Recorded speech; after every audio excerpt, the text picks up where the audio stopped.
Piqua City Commission meeting Tuesday, February 6th, 2024.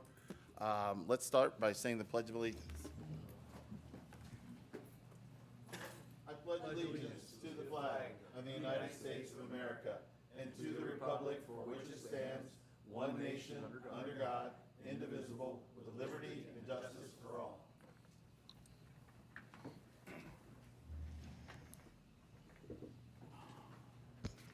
If I could have the clerk call the roll, please. Mayor Lee. Present, here. Vice Mayor Vedder. Here. Commissioner Homan. Here.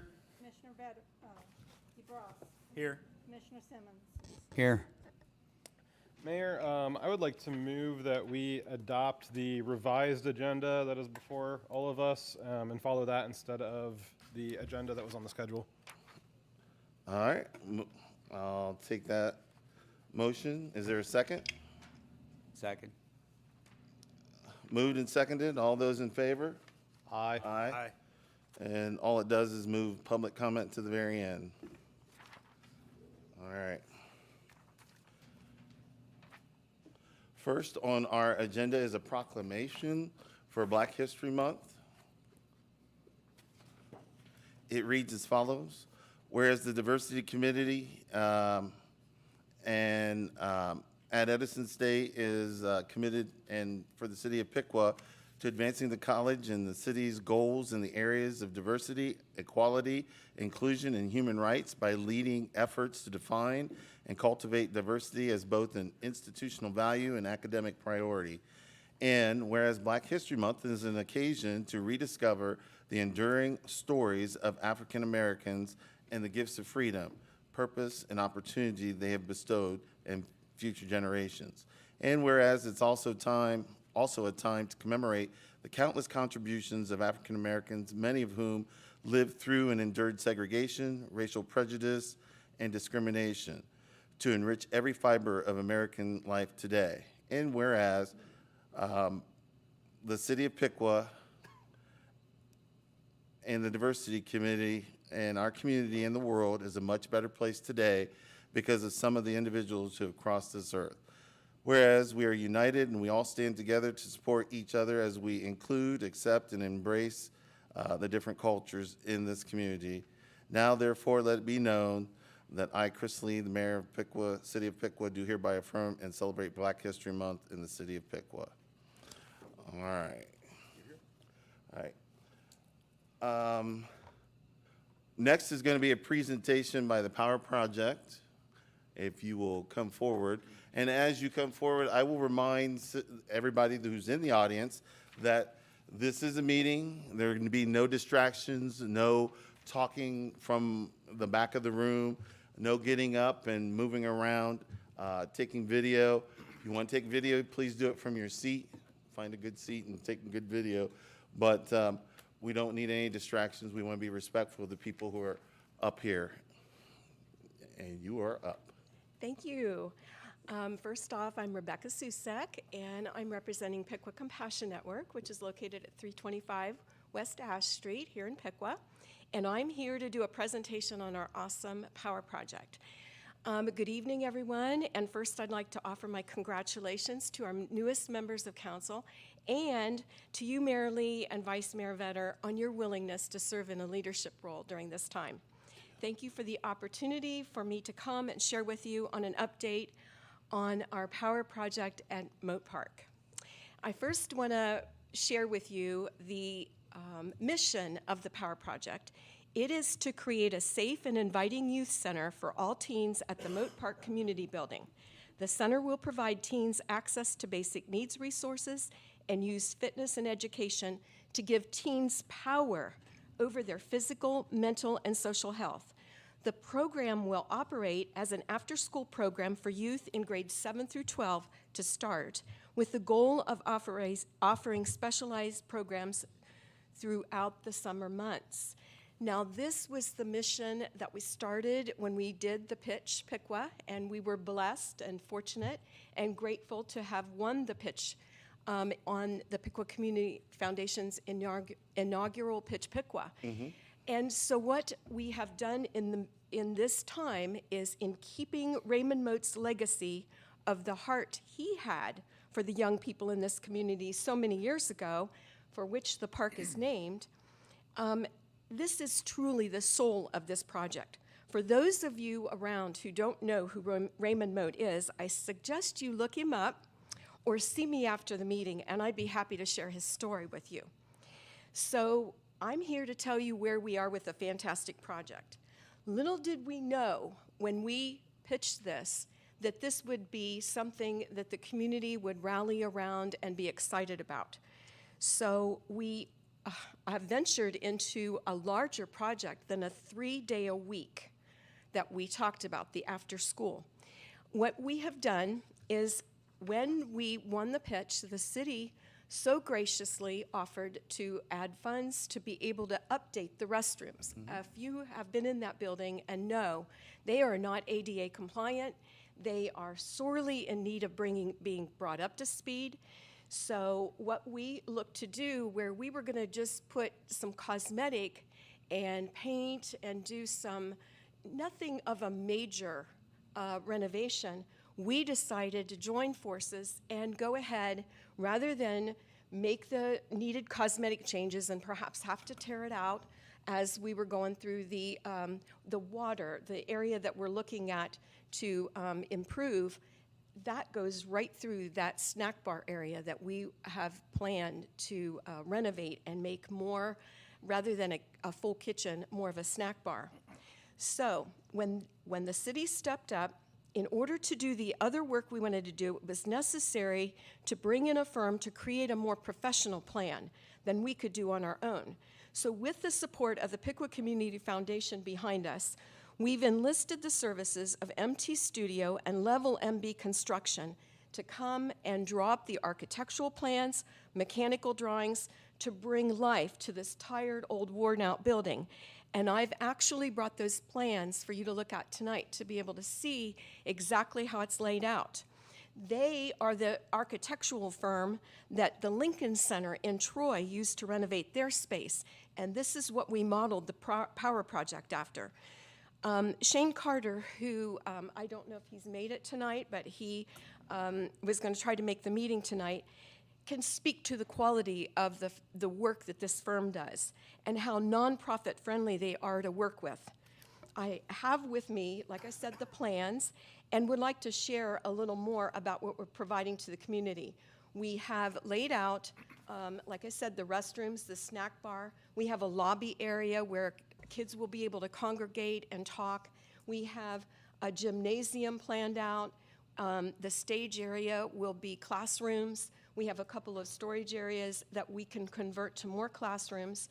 And then we have administrative space, and we have a reception area. Because what we found is there's such a need with our young people for other services, and we at Piqua Compassion Network already do a lot of that.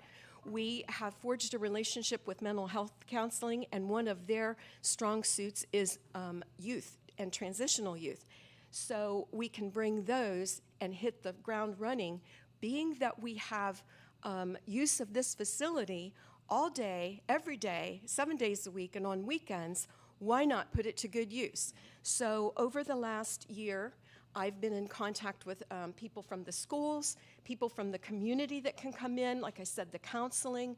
We have Miami County Health. We have just a host of people that want to come in and bring services that we can specialize not only to the youth, but their families that are in that, that they'll be taking back into their families.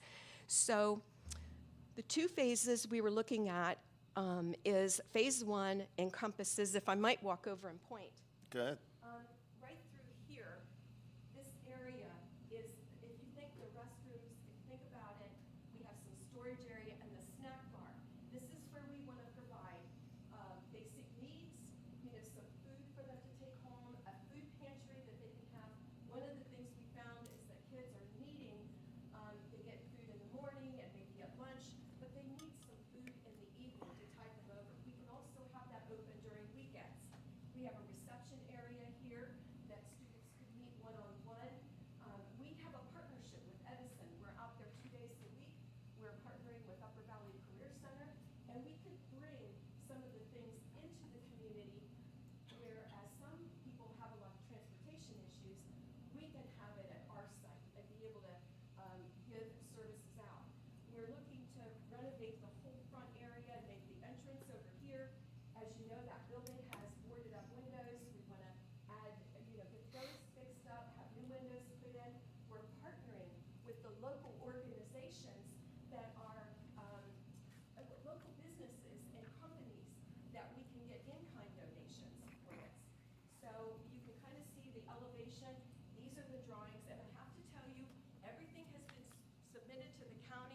We have worked with mechanical engineers, architectural, and the county has come in and given their blessing. They did their walkthrough. We found really just a few things that really we needed to address in our drawings, and they've been remedied, and so we are shovel ready to break ground on this. Now, that's where the funding comes in. As you can well tell, that's going to be a bigger, more of a capital project.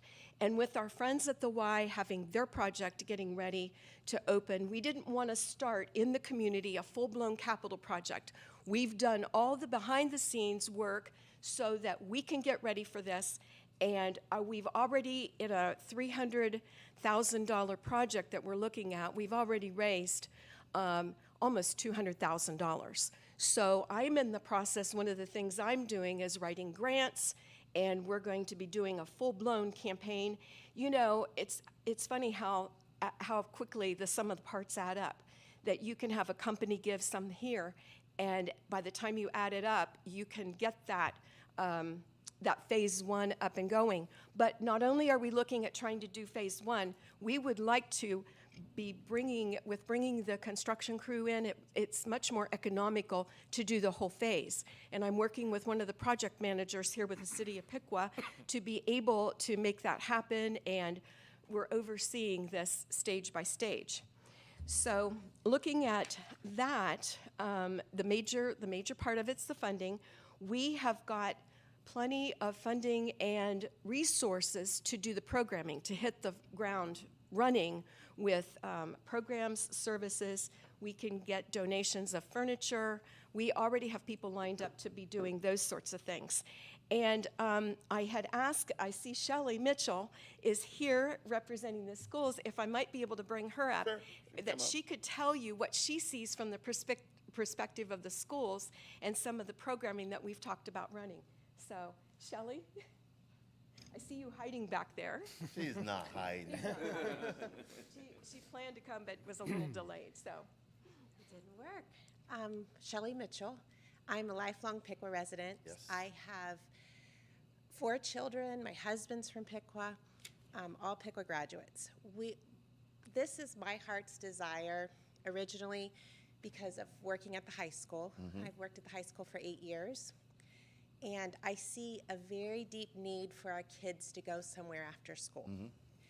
And so this seed was planted in my heart. I shared it, and here we are. And though slowly coming together, it's worth the effort, and it's worth what we have to do to get it done. And Rebecca has been a huge champion for this project through Piqua Compassion Network. We're super, super thankful to have her. But the need is definitely there. I can attest to that. The kids, and if we can plug in the usage during the day, if we can get somehow get the schools in there to maybe use the building during the day, that would be a definite need and a benefit. So that's my. Do you foresee tutoring going on We would there as love well? that. During We the would day? love I mean, because some tutoring. kids don't function well in the school system. Yes. School Yes. environment that you could tutor in there. That'd be a great place. That is very, very true. Yes. All right, so what I get hit in the nose with every day and twice on Sunday is when will things get to moving? It sounds like you're well on your way. We are. And I don't blame you for not wanting to compete with the YMCA, and I think that's great. But where are we at? We're just waiting for a little bit additional Sure. funding to break ground so we can start the whole thing and not interrupt it. So Yes. I have some major funding that is out there pending right now. Okay. That hopefully within the next couple months, if we can break ground on it. It's all inside work. We've got outside things that can be done in the summer, but it's all under roof. And really, the building structurally is sound. We found that out. One of the things that was important to us is to offer a safe space Sure. for kids. We didn't want to take something and then get in there and find out there would be some problem. So we've got it well thought out, well prepared, so that even if we get that phase one, we could operate in the front part of it and get the kids up there. Tutoring is huge. Some of our kids don't do well in a social setting. Yeah. We have family members. Sometimes some of our adults don't do well in Yeah. it. And to offer that along with the counseling, and do it on a level where they can sit in a chair and have a comfort of home. How many of our young people are being raised by the foster system, or they have maybe an unstable home environment, and to be able to bring something that's theirs and that they can come in and be comfortable. That's what we're all about. The board of Piqua Compassion Network is 100%. I have one of my board members here tonight.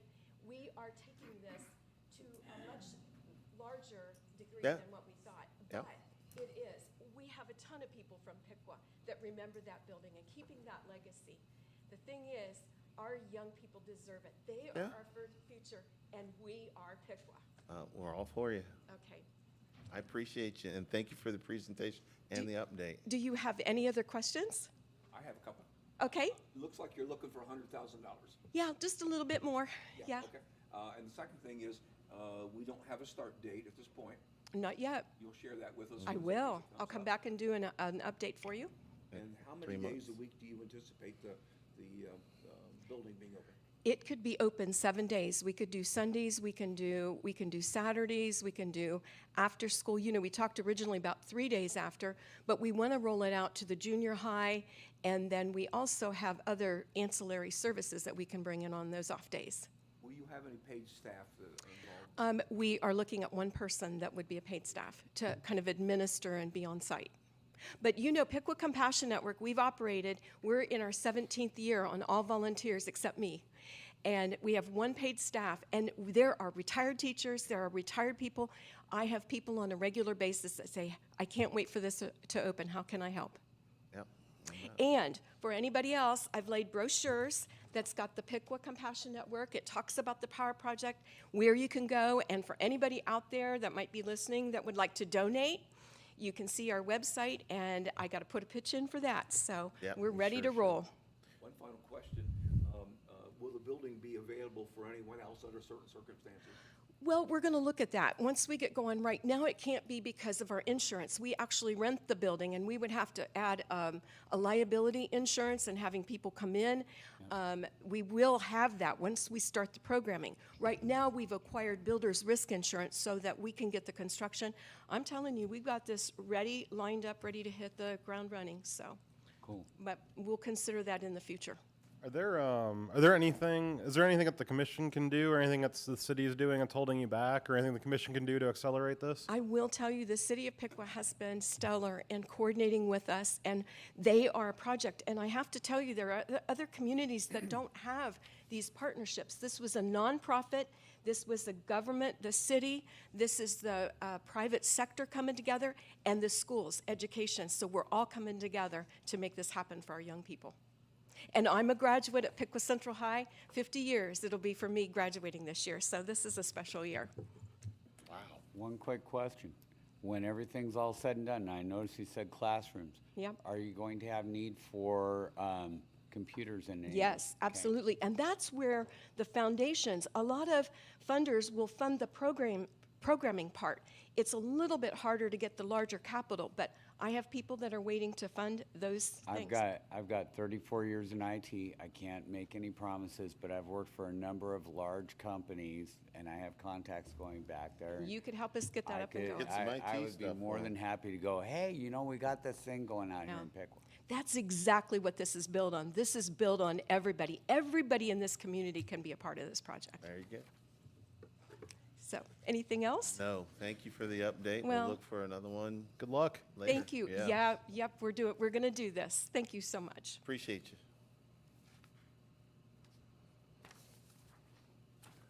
All right, next is a presentation from the Planning Commission by Gary Koenig. Could we turn on my slides?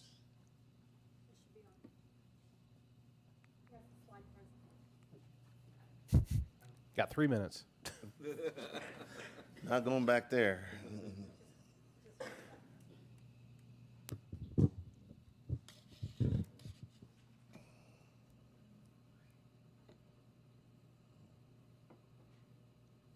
Yeah, well, they're getting that together. My name's Gary Koenig. I'm the chairman of the City of Piqua Planning Commission.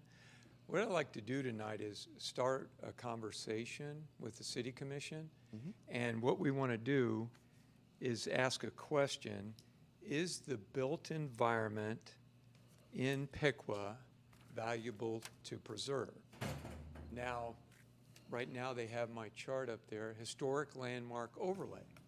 And my goal in this meeting is to impart to the city commissioners and the citizens this term. What is an historic landmark overlay? Is it a sheet?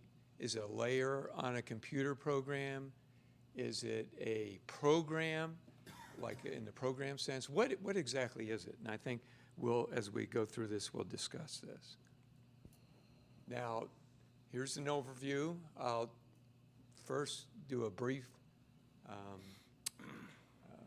synopsis of last year, City of Piqua Planning Commission, then talk about some definitions. What's driving this is Code Piqua, which the commission adopted last year. Look at some of the historical built environment that's already on the National Register, and then talk about some possible next steps.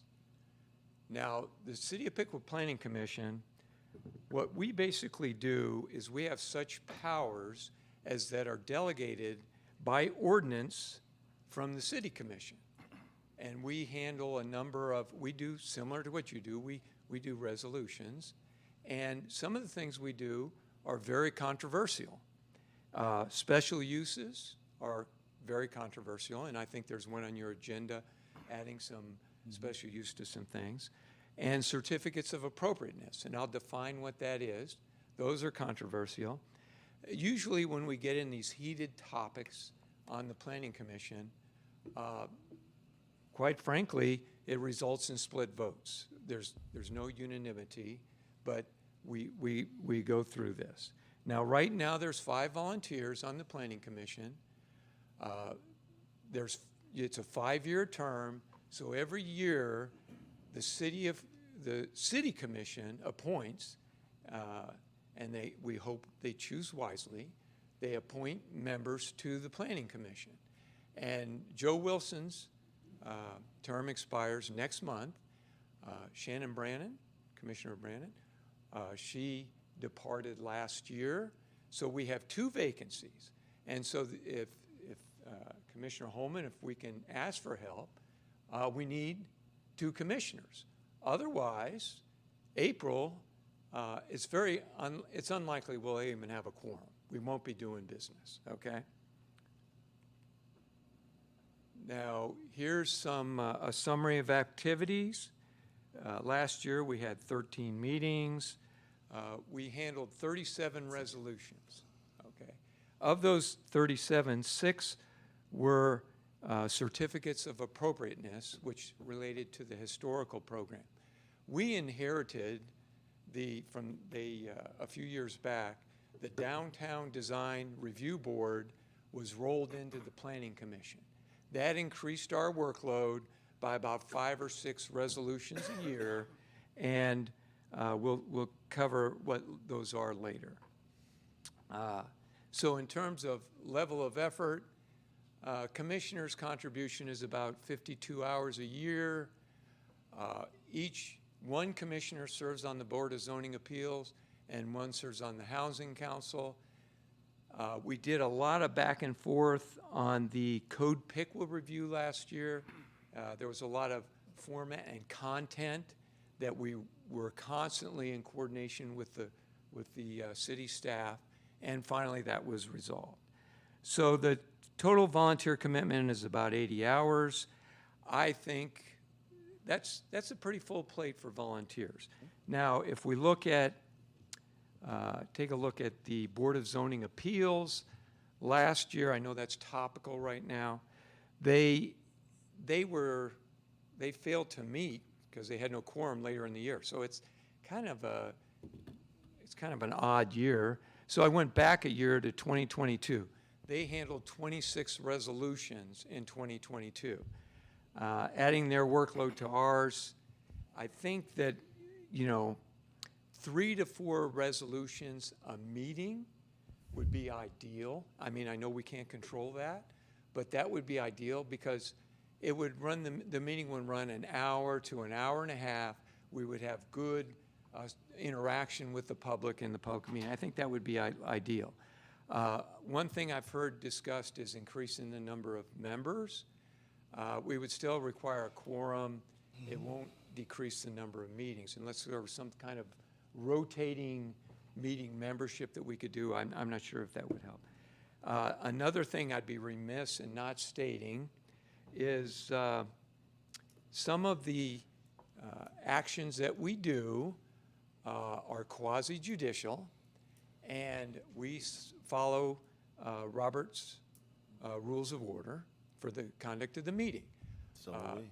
There are triggers that Judge Pratt has put on the Planning Commission that would increase significantly the time to handle the resolution from an hour to 2 hours to 40 to 50 hours. And considering we're volunteers, we couldn't get it done in one day. It may take months because we'll have to get everybody together to actually do it. So we're very, but we're going to comply. We're not going to be in contempt of court. Okay, here's some definitions. Historic landmark overlay. It's a registry maintained as a GIS record, Geographical Information Systems record, by the Development Department. Okay, now a certificate. So basically, you know, if you look at an aerial of the city of Piqua, we have zones. We have commercial, industrial, residential, and there could be a historic building in any of those zones. So this overlay would identify where this historical landmark is located. And there's a lot of other information associated with that. Certificate of appropriateness is, those are already only applied to the downtown historic district, but what they are required is before any change to the property within the district, they have to come to the Planning Commission, explain what they propose, and the Planning Commission will have a public hearing on that, and we may or may not issue the certificate of appropriateness. The Department of Interior has clear standards for what's recommended and what's not recommended for historical structures. It's pretty straightforward. Read the standards, and that's a good thing for the people to know. Now, there's also another thing, a definite National Historic Places. This is the official list of the nation's historic places worthy of preservation. And there's some of those, and I'll show those later. And I'll just briefly go through them. Not going to do a deep dive, just an overview. Okay. Now, how do you get, for registration, how do you get registered as a historic landmark overlay? Well, kind of the benchmark is you have to be over 50 years old. That's, if you look at Piqua, you look at an aerial, I think over 80% of the built environment is over 50 years old. I don't have I haven't done a study on that. Maybe we could do a study. But for historic documents, for historic landmark overlay registration, you know, is there value as a cultural, location is significant, quality of the architecture, all those factors are involved. And then we would identify it as a local, state, or nationally significant historical structure. Now, Code Piqua was adopted last year by the commission. It's part of the ordinance. And in Code Piqua, the city commission, it has to establish a historic landmark overlay in order to have one in the city. Now, the Planning Commission, we could recommend it, but in order to have an HLO, you have to establish it. The structures will subsequently be added to the HLO registry by a resolution of the City Commission. So until the HLO is established, only the downtown historical historical district follows the standards of HLOs. And that carried over from previously.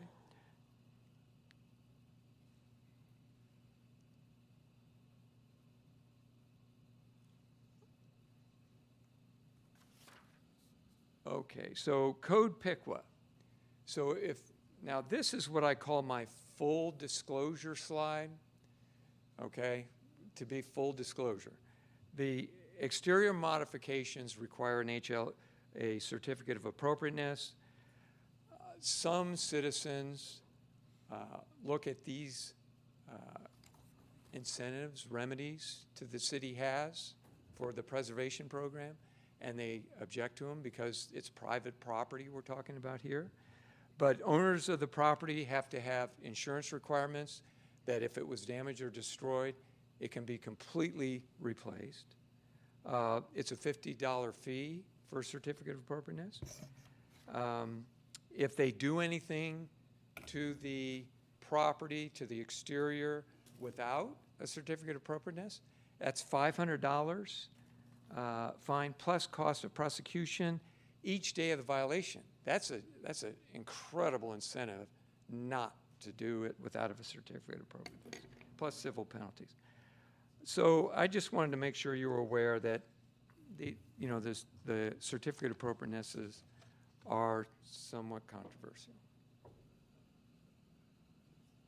Okay, let's look at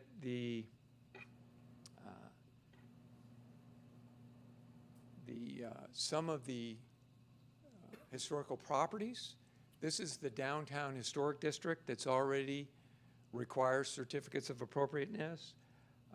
It was originally established, I understand, in order to get some grants. I don't know if Main Street Piqua or somebody could tell me how much those property owners have actually received in grants or realized over the years, but I think when you talk to citizens from outside of Piqua and in Piqua, they're really proud of the downtown historic district, okay? They see that as a resource. And since it's a district, everything in that district requires certificates of appropriateness. Now let's just go through some other ones in the interest of time. This is a state property. It's called Arrowston. That's the National Register's name for it. This is up the hill from Buckeye Chuck's across from the lake by Echo Hills. I think everybody knows where I'm talking about. Here's another one, the Fort Piqua Hotel. It's on the National Register. Magnificent renovation that the city did. A lot of people were involved in that. They went from a structure with a dead load, a third, and then they increased it. I mean, I thought the structural was exciting.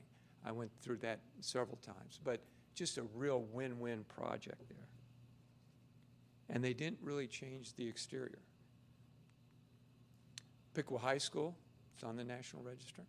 They've also renovated that. This one, it's called the Historical Area State Memorial.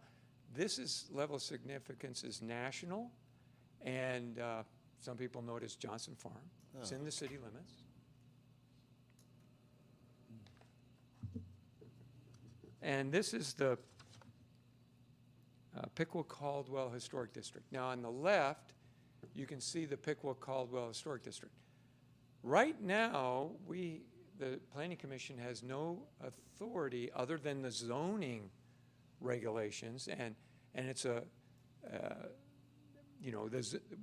than the zoning to maintain historical properties in the Piqua Caldwell Historic District. Other than part of the downtown historic district is in the Piqua Caldwell Historic District.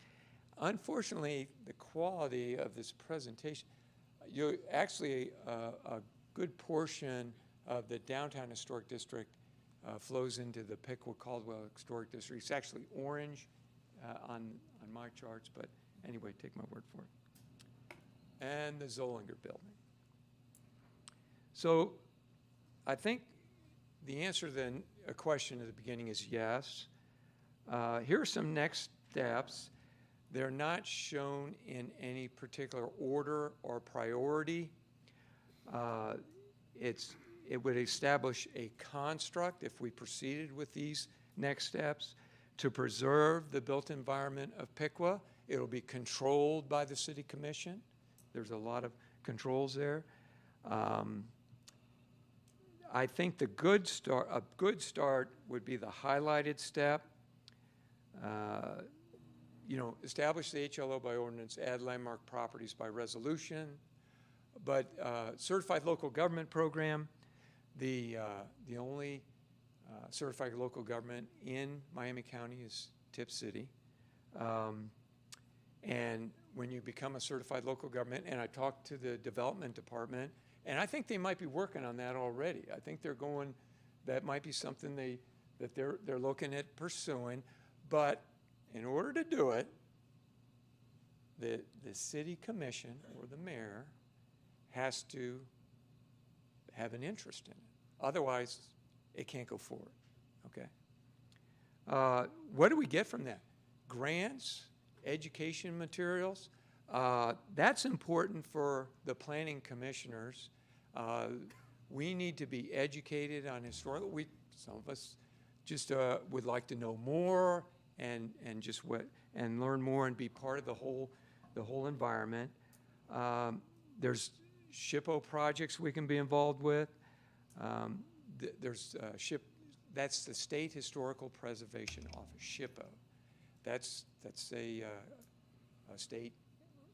It's historical property authority is delegated from the federal government to the states, and it's in the Office of the State Historical Preservation. Handled by OHC.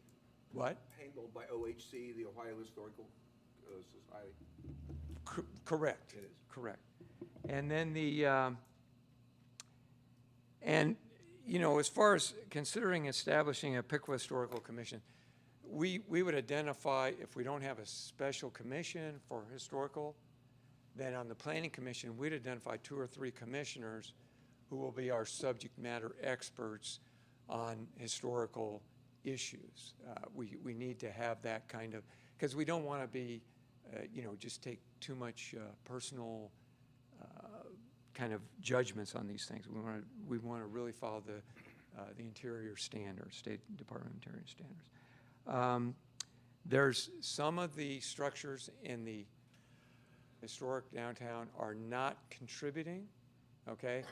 I've talked to the city planner a number of times over the years. There are some structures, because they've been modified so much, other than using a historical palette of colors, they've lost their windows are so different, the exterior has been so modified that it no longer has the historical character. So these properties, we're going to we won't require that they revert back, but we need to recognize what's a contributing property and what's not, and that would take a consultant to do that for us. Planning commissioners, we like to go out and actually look at the structures. There's a lot of mileage involved. We're not looking for payment, but direct mileage. Maybe we can get reimbursed. I work for other volunteer organizations, and I get reimbursed direct mileage. But I could work without it. And there's a thing called a historical preservation easement, and a lot of the building owners in the downtown historic district, they don't know that they have historical structure, and they don't know about certificates of appropriateness, and they don't know. And the first thing they always go, if I'd have known this, well, let's put it right on there and give them an opportunity, like if they own it, to convey a historical easement to the city of Piqua, managed by the Planning Commission, and that historical easement, they can in turn get significant tax advantages, tax credits. And so they would convey it one time, and it really can literally amount to thousands and thousands of dollars. Okay, that's all I have. Are there any questions, comments? Other than that, I appreciate the time. Is this a proposal that the city of Troy might be considering for the old courthouse building downtown Troy? concerning doing The what? fact that they're trying to tear it down and they're fighting right now over whether or not the local preservation committee can raise $700,000 to preserve that building?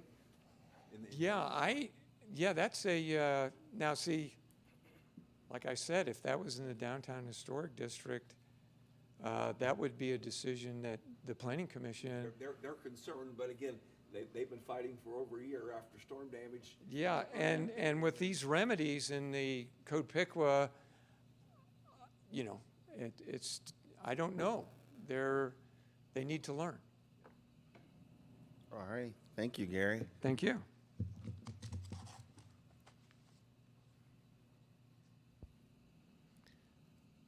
Next is the consent agenda. The approval of the minutes from the January 16th, 2024 meeting, regular city commission meeting, and the January 29th, 2024 special city commission meeting. These are summaries of events, not meant to be a verbatim transcript of what was said. Mayor, and I'll ask Mr. Patrizio if this motion's in order as well.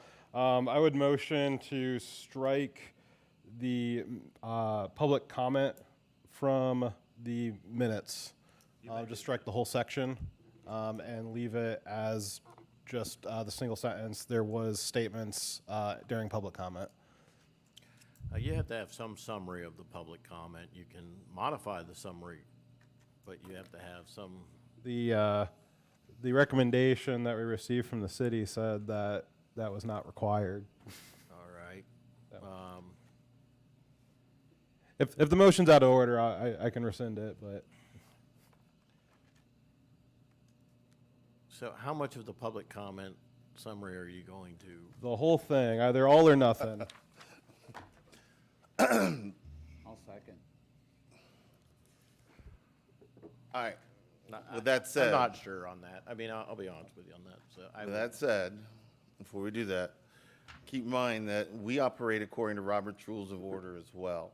And the minutes are the official record of what was done, not what was said. So, you could make mention that public comments were heard, but it should be just a brief sentence to that effect. And that's Robert's Rules of Order, and that's what we work according to. So that would But be moved my. in if the seconded. commission wishes to do so, that's fine. All right, yeah, so just to clarify, the motion is to strike the public comments section from the minutes and replace it with the sentence, public comments were made. Very good. Moved and seconded. All those in, does it need to be a roll call? No. All those in favor say aye. Aye. Aye. Aye. Jim? No. Okay. Motion carries. Getting back to this, that was an amended, right? Yes. Approval of the minutes for the consent agenda. I need a motion. I motion to approve the amended minutes from the consent agenda. Second. Moved and seconded. All those in favor say aye. Aye. Aye. None opposed. Now on to new business.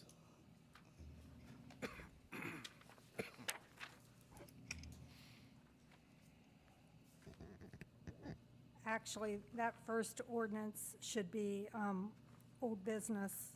I Oh. apologize for that. That's a second reading on the ordinance O-1-24. I see that. All right, so we will go and switch that to old business in reference to ordinance number O-1-24, second reading. An ordinance to amend Title XV Land Usage Piqua Development Code. Good evening, Commission. Not sure our mics are on, but the discussed at the previous meeting, I would amend the development code to establish the use standards for a hotel and makes that use a special use in districts where it may be permitted. The use standards provide a means for evaluating a new hotel that is proposed to ensure that it can be supported by the local economy and that it's not likely to have a deleterious impact on any existing hotel uses. The Planning Commission has reviewed the code amendment, offered some revisions which were reflected in the ordinance presented before you, and recommended adoption of what's proposed. Can you guys hear him out there?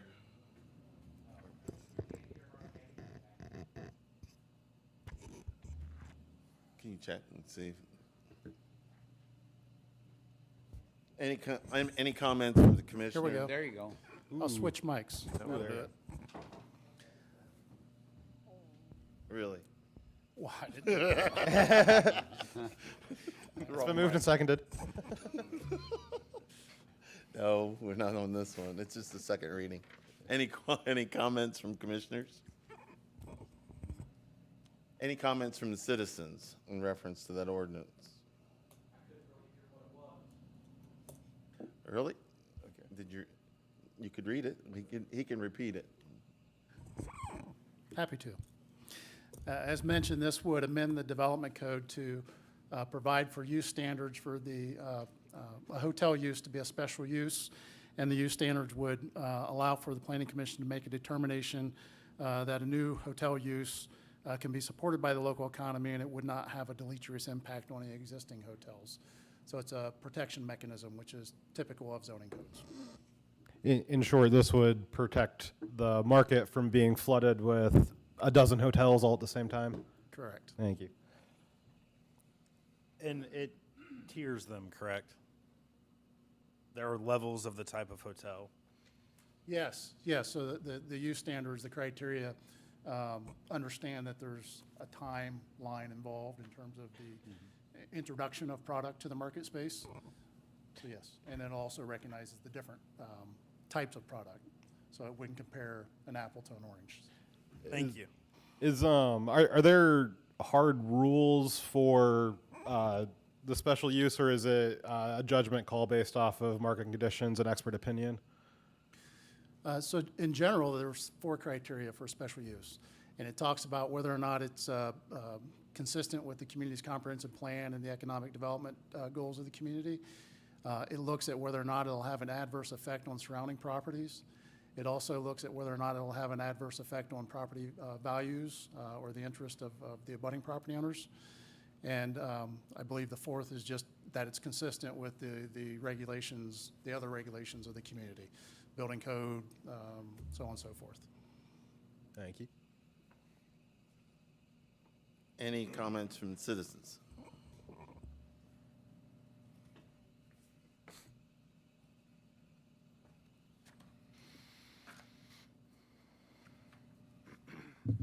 Jeff Grimes, 1314 Maplewood Drive. I think the last city commission meeting, I was concerned about the TIF money being used for this project. And I'm pretty sure that TIF money was only supposed to be used for blighted areas. And the city manager said that there was interest in somebody else buying this property. So I would like some clarification on if TIF money is still going to be used. Once again, I don't think the city should be involved in the real estate business. And if the hotel, and I'm not sure if you guys are still saying that there's going to be a restaurant out there,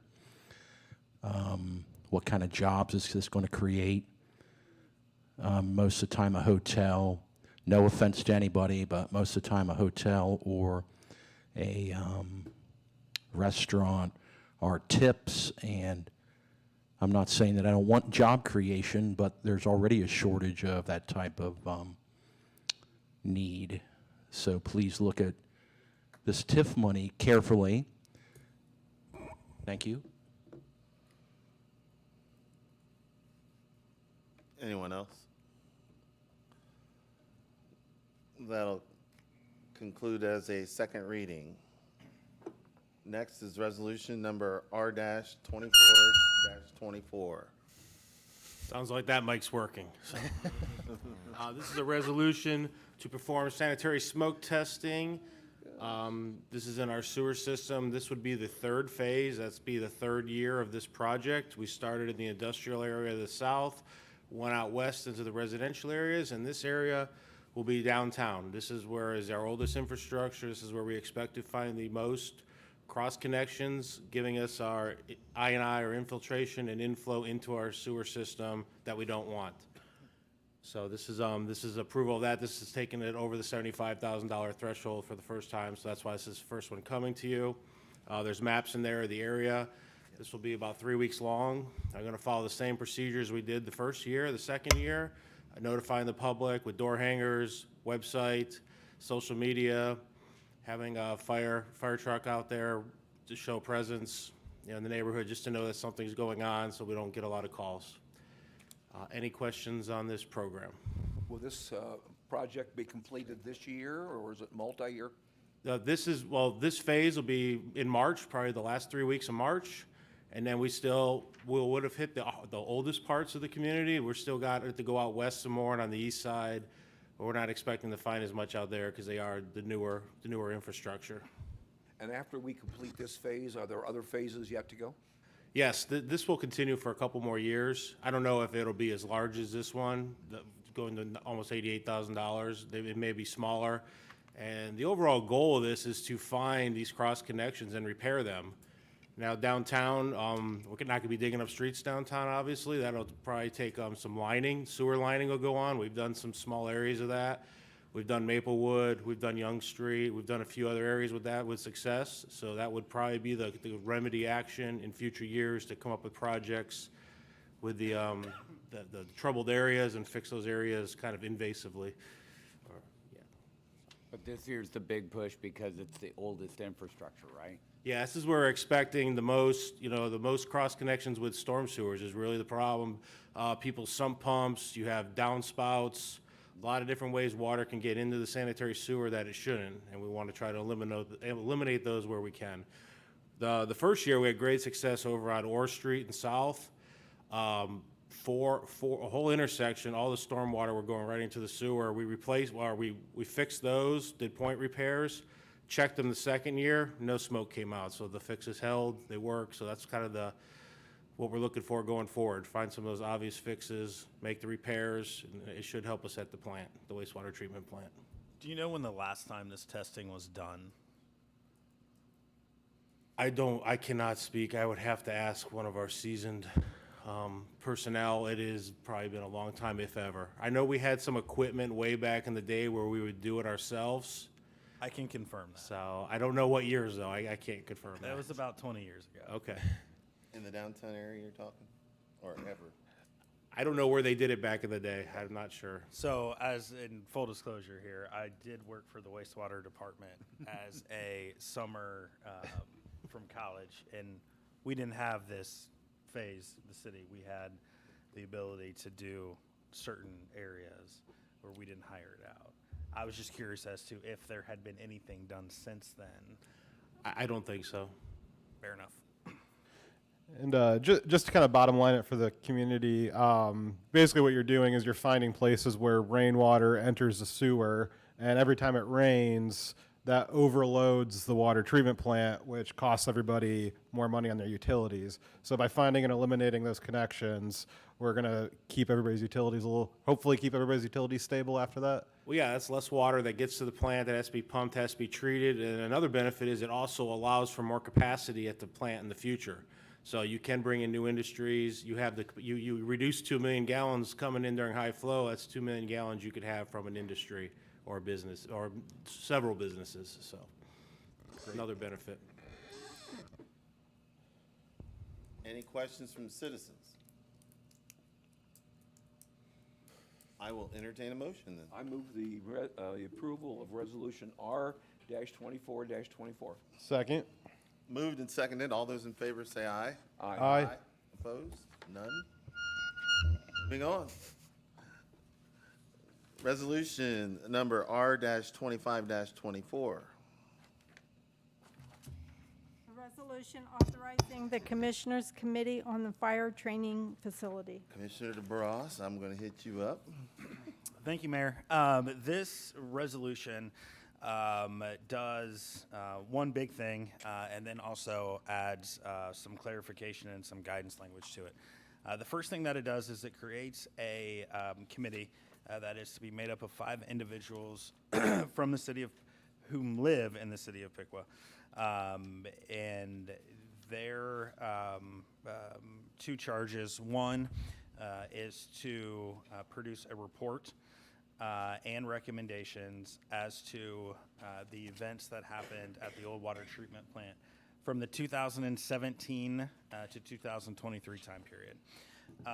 We listed in the resolution several questions that we would like them to pursue, but are certainly not leaving it limited to those questions. A couple of the questions that are in here, I won't read them all verbatim, but if you see the resolution, they're in here. The first question, I think, is the same question that a lot of you have out there, which is how did the site go from a proposed fire training academy to a battery testing site? Excuse me. There are 6 additional questions that go along with that are the initial questions the committee is to tackle during their work. If they discover other questions that they have or would like to pursue, they will have that ability to do it as well. The committee will also have the ability to engage with a subject matter expert or outside counsel. The reason that we are putting some guide rails on the committee as far as being a Piqua resident and cannot be a current or past employee of the city from the time period is because the point of this committee is for it to be independent, to have a non-biased, independent entity actually review these documents and to address the concerns and the issues that not just us as commissioners have, but the public has as well. The committee will then meet, and I don't know exactly if we specify how often they will meet or if that will be up to the chairman. There will be a chairman appointed from the committee. The commission will appoint the members of the committee. And the committee itself will last as long as it takes to do the report. Once the report is submitted to the commission, the committee will disband, and that will be that. So, Mayor, did I miss anything? No, but I would like to know if the committee is willing to, once we set this up, would it be willing to accept information from interested citizens and people who have knowledge about what went on?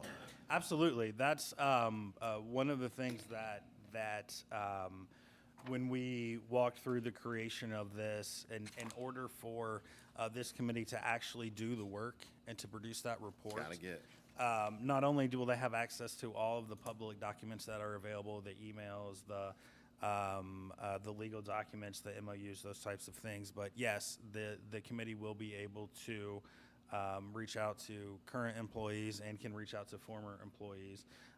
One of the things that I was not aware of until we had this discussion is that we as the commission have subpoena power.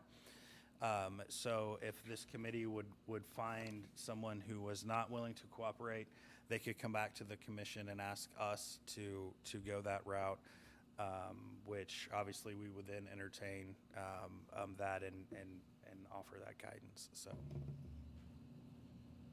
Any other questions from the commission? Yes, I have a little bit of an issue here with the bit about former employees being asked to serve.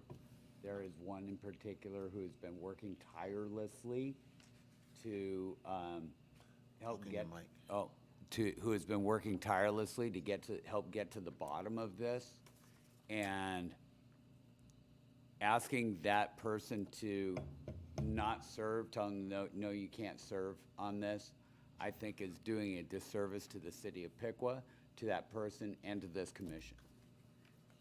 However, that person might have an opportunity to provide information at the request of the committee.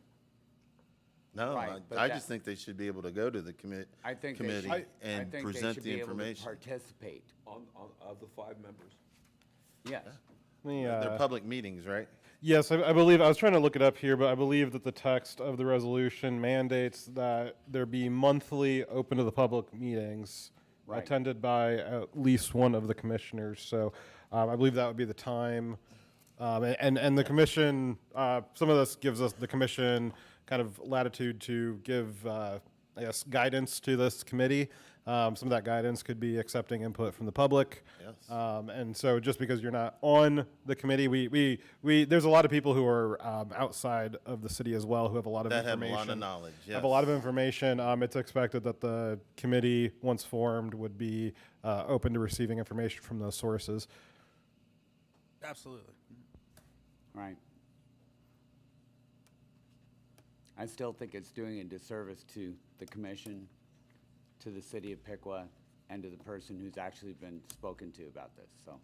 anyway. Without, I guess without some kind of guideline on restricting the applicant pool, we could see applications from current city employees or even more recent city employees that were perhaps involved in it. And I don't know that we'd have good grounds for discriminating against them unless there's broad guidance that no one who worked at the city during that time frame was a part of it. So let me be clear, right? The language that's in this, as far as current or former city employee, has nothing to do with individuals.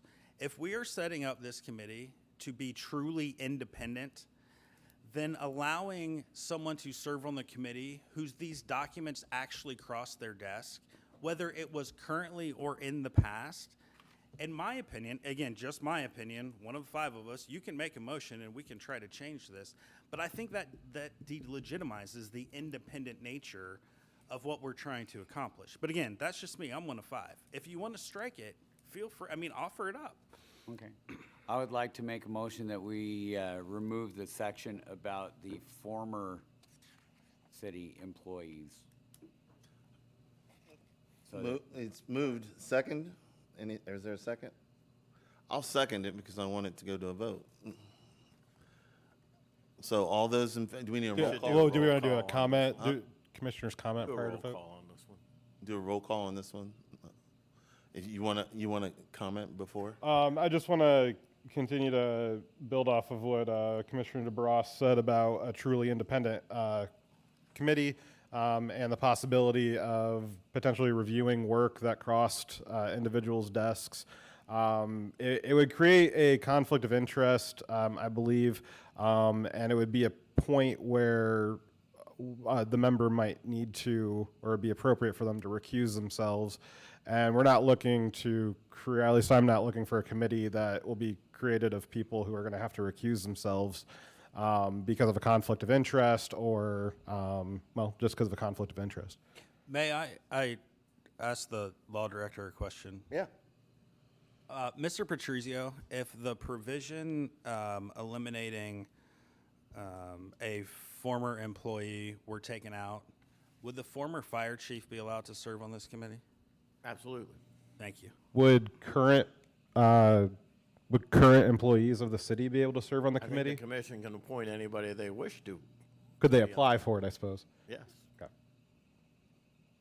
If you're going to have a former, or if you don't have that clause, former and current employees, you could put current employees on. Do you think you'd put an application in? What's that? Do you think that you would put an application in? Me personally, no, I don't want to be a part of it, but, I certainly think that the commission should make it as most objective as it can. I understand the reasons for the provisions. All right. Roll call vote on those in favor of the amendment.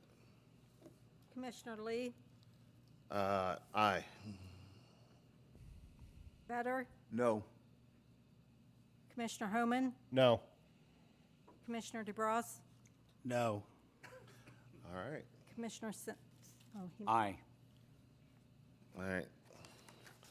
Next would then, Now we need to talk about yeah, that. we want public comment, right? Yes. All right. One at a time, one at a time. Jeff's first. Anytime. All right. Debbie Stein, 1810 Carroll Drive. So when this committee was talked about, I had 3 commissioners approach me. One, Frank DeBras, in a meeting here in this building. Chris Lee, via emails. conversation over the phone, Paul Simmons, email. So there's three of you that wholeheartedly wanted me to participate on this committee. So And you still can. something changed